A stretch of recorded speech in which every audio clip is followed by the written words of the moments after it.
Hello everyone, मैं सचिन गुप्ता स्वागत करता हूं आप सभी का इस चैनल TDR मतलब द डेटा रिसर्च में।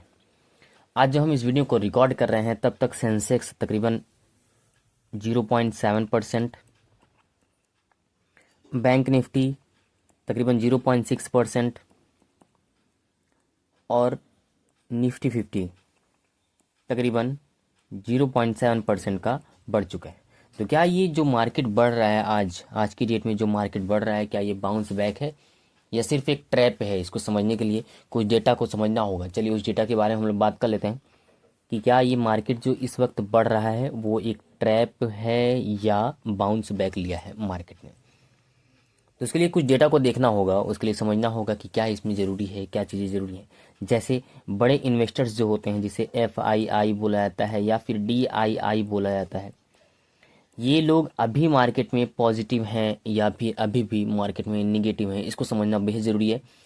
इसी की बेसिस पे हम ये कह सकते हैं कि मार्केट अब बाउंस बैक ले रहा है या नहीं। तो चलिए इस डेटा को हम लोग समझ लेते हैं एक बार।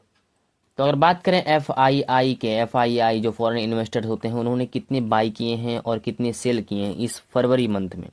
कौन सी महीने में?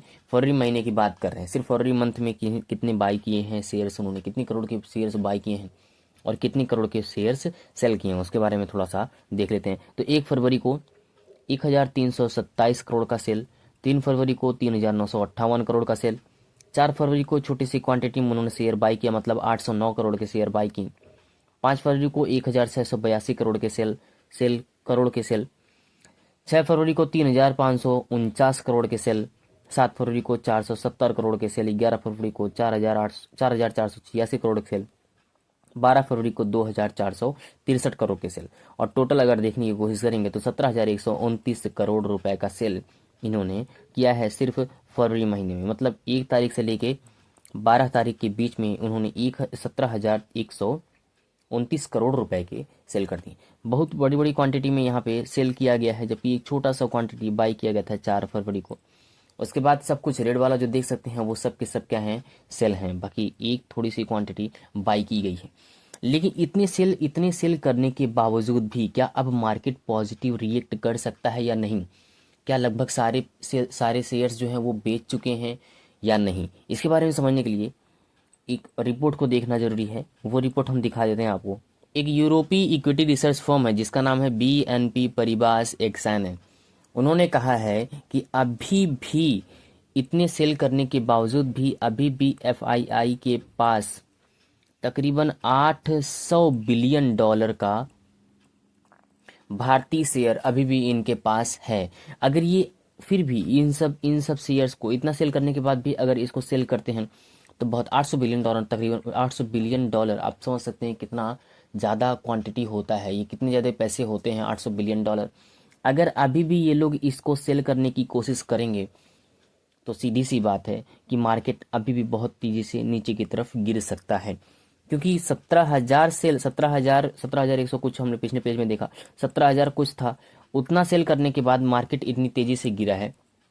तो सोचिए, $800 बिलियन, $800 बिलियन अगर फॉरेन इन्वेस्टर सेल करते हैं तो कितना तेजी से मार्केट नीचे की तरफ गिर सकता है। तो ये एक डर बना हुआ है अभी भी इन्वेस्टर्स के मन में कि ये $800 बिलियन अगर ये सेल करेंगे तो इट में पॉसिबल कि हो सकता है फिर से मार्केट नीचे की तरफ गिरना शुरू कर जाए।